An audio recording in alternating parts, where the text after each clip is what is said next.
Movie exact वहीं से start होती है जहां पर इसका पार्ट 1 एंड हुआ था। यहां पर हम लूजर्स क्लब के बच्चों को देखते हैं जो कि पेनीवाइज को हराने के बाद एक ब्लड ओथ लेते हैं, जिनमें वो लोग प्रॉमिस करते हैं कि अगर 27 साल बाद अगर पेनीवाइज दोबारा आ गया तो हम लोग एक होकर उसका मुकाबला करेंगे और उसे जान से मार डालेंगे। हमें 27 साल बाद की कहानी दिखाई जाती है। यहाँ पर उसी जगह यानी डेरी टाउन में फेस्टिवल चल रहा होता है। हम दो बॉयज़ को देखते हैं जिन्हें दूसरे बॉयज़ तंग कर रहे थे।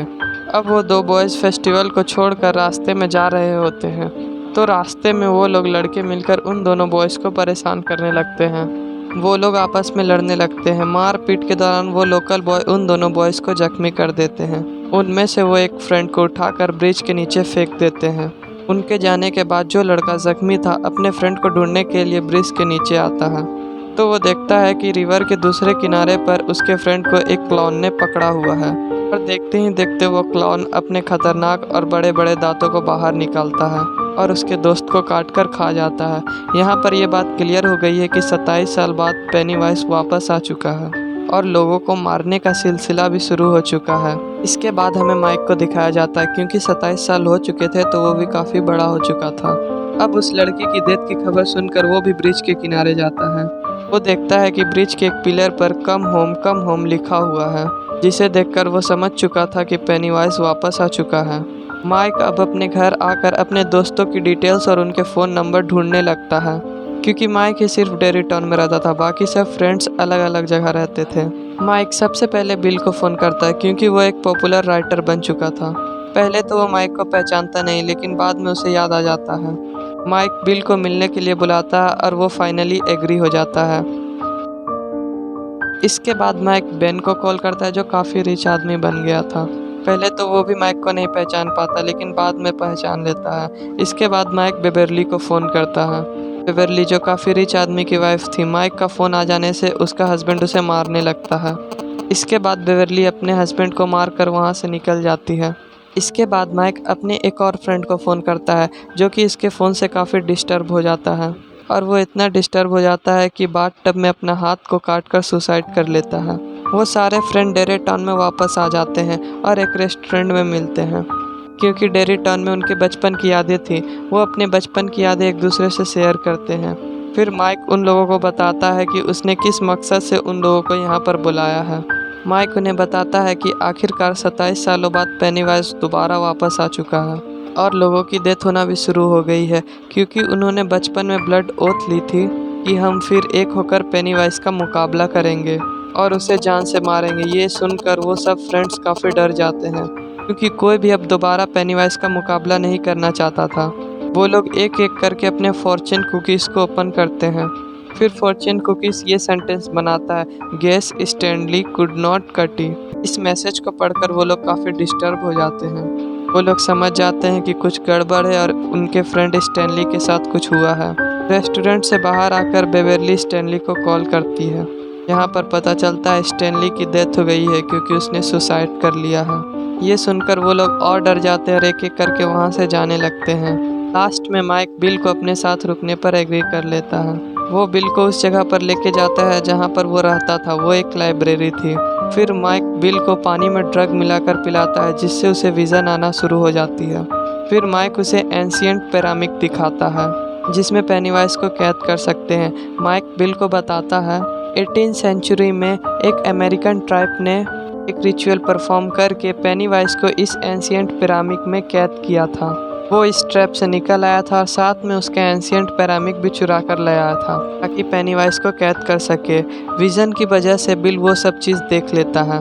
दूसरी तरफ बेवरली अपने फ्रेंड्स को बताती है कि मैंने ड्रीम्स में हमेशा अपने फ्रेंड्स को मरते हुए देखा है, और उसने ये भी अपने ड्रीम में देखा था कि उसका फ्रेंड स्टैनली सुसाइड करके मरेगा। यहाँ पर वो सोचते हैं कि अगर उन्होंने पेनीवाइज को नहीं मारा तो वो 1 बाय 1 मारे जाएंगे, या जैसे बेवरली ने अपने ड्रीम्स में देखा हुआ है। फाइनली ये लोग भी माइक का साथ देने के लिए एग्री हो जाते हैं। तभी वहाँ माइक और बिल आ जाते हैं और सब फ्रेंड्स मिलकर पेनीवाइज को ख़त्म करने का प्लान बनाते हैं। माइक उनसे कहता है कि पेनीवाइज को मारने के लिए हमें एक रिचुअल परफॉर्म करना होगा। उस रिचुअल में हम सब फ्रेंड्स को पास्ट के कनेक्टेड कुछ चीज़ें लाना होगा, ताकि उन सब चीज़ों को जलाकर पेनीवाइज को मार डालें। अब वो सब फ्रेंड्स अलग अलग होकर अपने पास्ट से कनेक्टेड चीज़ों को ढूंढने लगते हैं। सबसे पहले बेवरली अपने घर जाती है जहाँ पर वो बचपन में अपने फादर के साथ रहा करती थी। वहाँ पर वो उस लेडी से मिलती है जो उस घर में रह रही थी। वहाँ पर रूम के हॉल में वो एक लेटर निकालती है जो बचपन में बेन ने उसे दिया था। बेवरली जब जाने लगती है तो वो बूढ़ी औरत एक डीमन में बदल कर उस पर अटैक कर देती है, लेकिन वक्त पर बेवरली वो लेटर लेकर वहाँ से भाग जाती है। फिर बिल उसी जगह पर आकर रुकता है जहाँ पर बचपन में पेनीवाइज उसके भाई को उठाकर ले गया था। उस फेवर के पास जाते हुए बिल चिल्लाते हुए रोते हुए पूछता है, इतने सारे बच्चे में आखिर उसने मेरे भाई को ही क्यों शिकार बनाया। तब उस पेनीवाइज की आवाज़ आती है और वो कहता है उसे बिल चाहिए और वो उसे नहीं मिला, इसलिए वो उसके भाई को उठाकर लेकर गया। तभी उसका भाई हाथ में कागज़ की बोट पकड़े हुए नजर आता है जो बचपन में उसी ने उसे बनाकर दी थी। बिल फीवर में हाथ डालकर अपने भाई को निकालने की कोशिश करता है तो पेनीवाइज बहुत सारे हाथों के साथ बिल को खींचने लगता है। बिल जल्दी से अपना हाथ छुड़ाकर फीवर से बाहर आ जाता है। उसके हाथ में वही कागज़ की बोट आ गई थी जो उसके भाई ने बचपन में उसे बना के दी थी और उसे अपने पास्ट से जुड़े हुए चीज़ भी मिल जाती है। बेन को अपने बचपन का कॉइन मिलता है और इसी तरह बाकी फ्रेंड्स को अपने बचपन का कुछ न कुछ सामान मिल जाता है। अब वो लोग एक साथ मिलकर उसी पुराने खंडर वाले घर में जाते हैं। घर में इंटर होते ही पेनीवाइज उन लोगों पर अटैक कर देती है। पेनीवाइज बेन के पेट पर चाकू से काटते हुए होम एट लास्ट लिख देता है। तभी उनके सामने उसके फ्रेंड स्टैनली का बचपन का फेस निकल कर आ जाता है।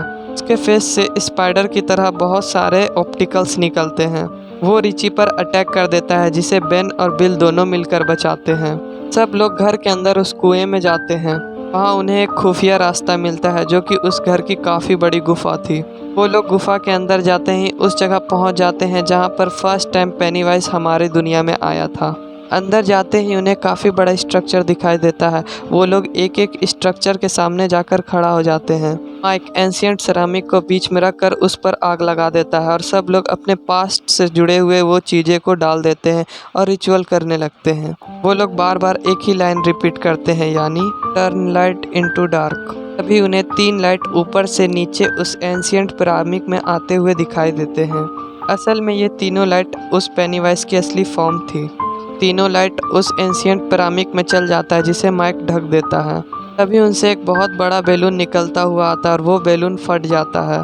फिर उसके अंदर से वो पेनीवाइज निकलता है। पेनीवाइज उन लोगों से कहता है, क्या माइक ने तुम्हें रिचुअल करने का सही तरीका नहीं बताया? इसके मुताबिक जो लोग रिचुअल करेंगे फाइनली वो लोग भी मारे जाएंगे। ये बात माइक ने अपने फ्रेंड से हाइड रखी थी। ये बात सुनकर वो लोग काफ़ी घबरा जाते हैं और माइक पर गुस्सा होने लगते हैं और देखते ही देखते पेनीवाइज एक बहुत बड़े स्पाइडर में तब्दील हो जाता है। वो उन लोगों पर अटैक करके उन्हें अलग कर देता है और उन्हें अलग अलग तरह की विज़न दिखाता है। इसमें वो उन लोगों को उसी चीज़ से डराता है जिससे वो लोग बचपन में डरा करते थे। वो अपने फ्रेंड्स में किसी एक को अपने मुंह से लाइट दिखाकर उसे हवा में उड़ाता है। यहाँ पर उनका फ्रेंड्स एडी हिम्मत करके एक सरिया उठाकर पेनीवाइज के मुंह में मार देता है। इससे पेनीवाइज को चोट लगती है और जख्मी हो जाता है और वो तड़पने लगता है। उसे तड़पता हुआ देखकर एडी को लगता है कि शायद वो पेनीवाइज को मारने में कामयाब हो गया है। तभी पीछे से आकर पेनीवाइज स्पाइडर लेग से एडी पर अटैक कर देता है। वो लोग अब समझ चुके थे कि उनकी मौत उनके सामने है और अब वो लोग नहीं बचेंगे। तभी माइक उन्हें बताता है कि पेनीवाइज अपने पावरफुल और बहुत खतरनाक फॉर्म में है। वो लोग उसे इस फॉर्म में नहीं हरा सकते और उन लोगों को पेनीवाइज को हराने के लिए इसे छोटा करना होगा। तो वो लोग पेनीवाइज से ना डरते हुए एक बार फिर से पेनीवाइज का इंसल्ट करने लगते हैं, उसका मजाक उड़ाने लगते हैं। वो लोग उसका इतना इंसल्ट करते हैं कि वो साइज़ में इतना छोटा हो जाता है। वो सब मिलकर इसे पकड़ लेते हैं और इसका हार्ट निकाल लेते हैं। वो सब मिलकर इसके हार्ट को अपने हाथों से क्रश कर देते हैं। फाइनली पेनीवाइज मर जाता है। वो लोग अपने फ्रेंड एडी के पास आते हैं जिसे पेनीवाइज ने स्टेप किया था, लेकिन यहाँ एडी भी मर जाता है। फिर वो सब लोग अपने बचपन को काफ़ी मिस कर रहे होते हैं।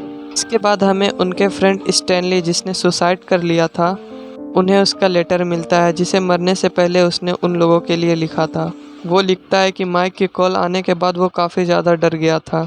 वो लिखता है कि वो जानता था कि वो पेनीवाइज का कभी मुकाबला नहीं कर सकता है और वहाँ उनकी हेल्प करने की बजाय उनकी मुसीबत का कारण बन जाएगा और उसने सुसाइड कर लिया। और फाइनली ये मूवी एंड हो जाती है। Thanks for watching.